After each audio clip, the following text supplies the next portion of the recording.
A die is a cube, or for this discussion, a box that has 6 sides. 1, 2, 3, 4, 5, 6. So when we make a box, we need to make each one of these 6 sides.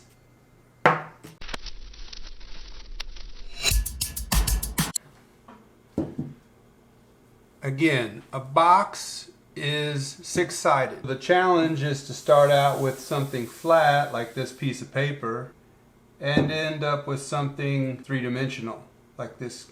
So what I'm going to do is I'm going to use this box and trace each of the faces onto this paper just so we can kind of try to get our heads around it.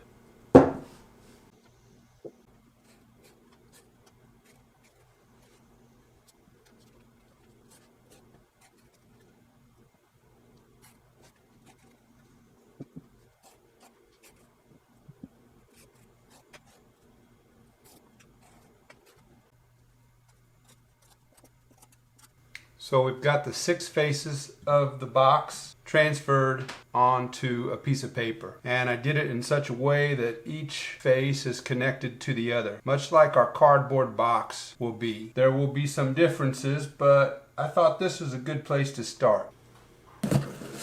Here is a random cardboard box. We can look at how this is put together.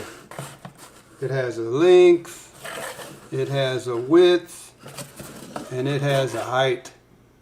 Any one face of the box is made up of 2 of those 3 dimensions. Each face of the box is made up of 2 of those 3 dimensions. The top, length times width, one side, length times height, or width times height. So if 1 and 6 are the top and the bottom, they will be made up of length by width.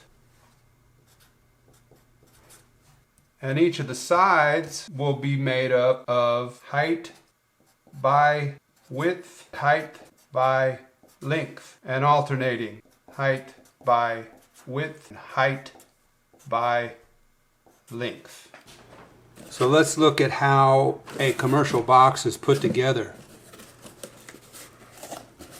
They double, or nearly double, the top and the bottom with 2 sets of flaps.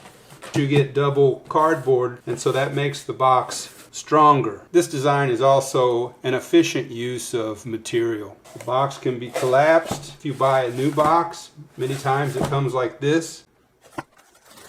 Here is where the box is glued to itself. You can see right here where 2 ends of the cardboard come together, and it's been glued together here. So let's deconstruct this.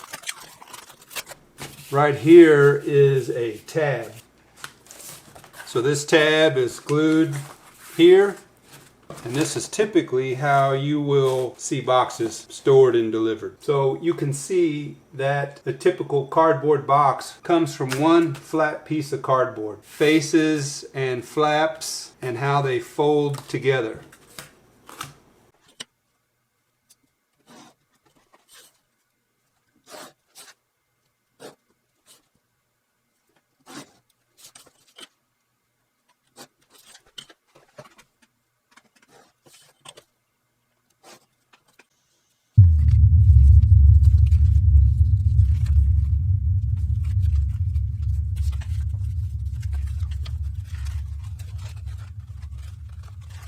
Alright, so we can see that this flat piece can make a box, but this super simplistic way of laying it out is not the best way to make a box that's going to go into the shipping system. So let's look at how we can modify this layout to a layout that is more like how a standard box is laid out. Flaps are better when they meet each other in the middle. I'm basically going to divide these 2 flaps in half.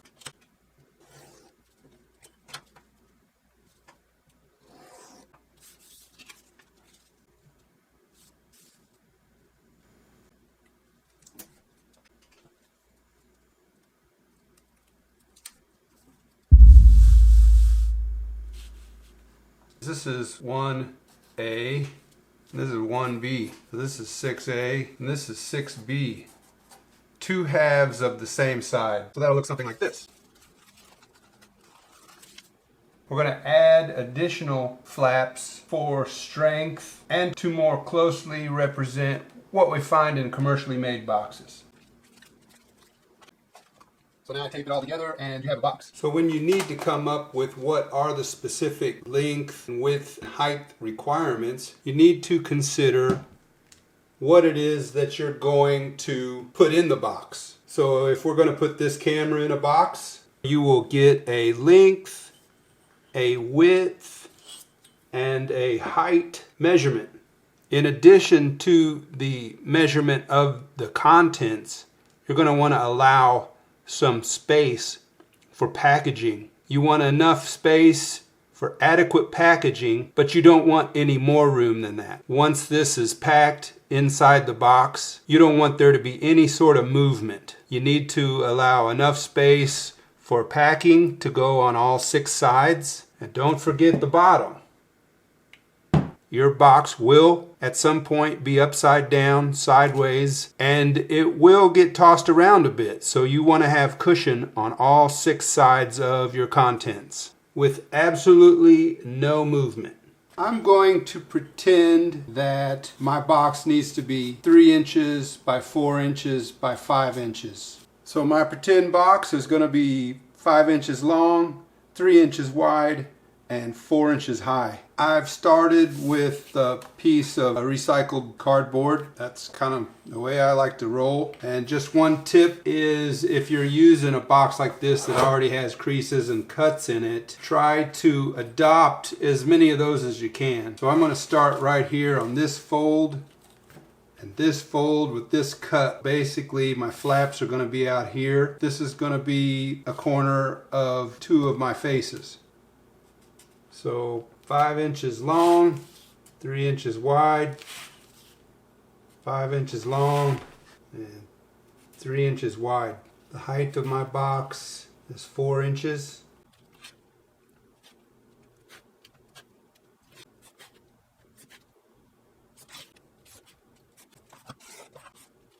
When I make the flaps for this side, they need to go halfway across this side. So because this side is 3 inches wide, this flap needs to be half of that, or 1.5 inches.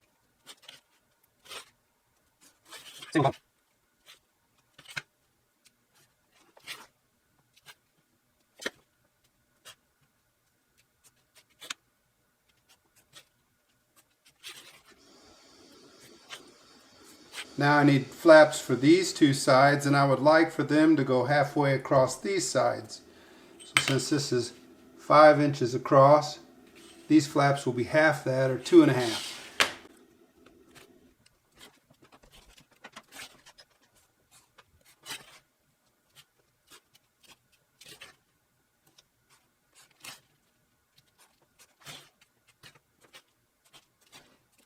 So there's the 4 sides, and all the flaps to make the top, and all the flaps to make the bottom, and a tab.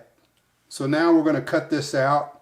We're going to cut out the full perimeter of the box, and then we'll cut only the lines between the flaps.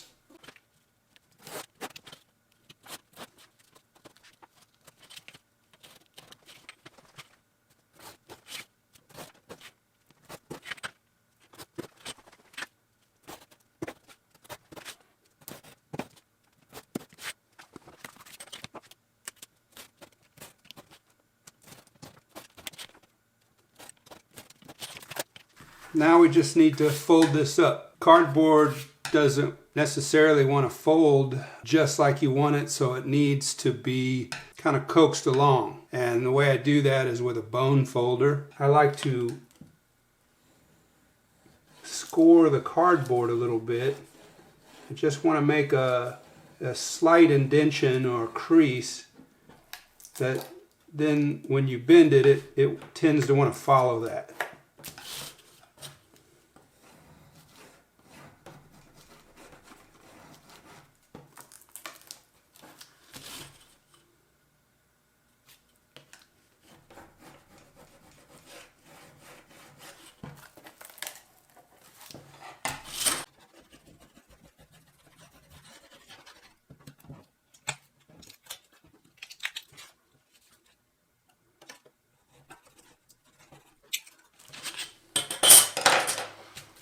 Alright, everything's pre-scored and bent.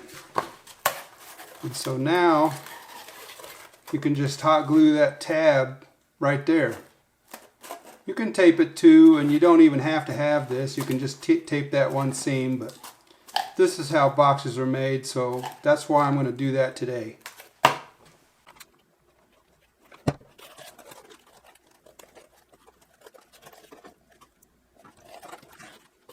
So there we go. Here's some of the tools I recommend. Get yourself some good packing tape. You'll need a steel rule. This is just a retractable blade knife that uses carpenter blades. That's nice. You can refill them and they're always sharp. Not very expensive, real handy. And then the bone folder. So all this stuff I'll have links to down in the description. Just look under the video. You might have to click something that says show more, and that's where you'll find the links for these products. Thanks a lot for watching my video. If you liked it, give me a thumbs up. Consider subscribing to my channel. If you'd like to further support me, find my Patreon link. You can become a patron for as little as $1 a video.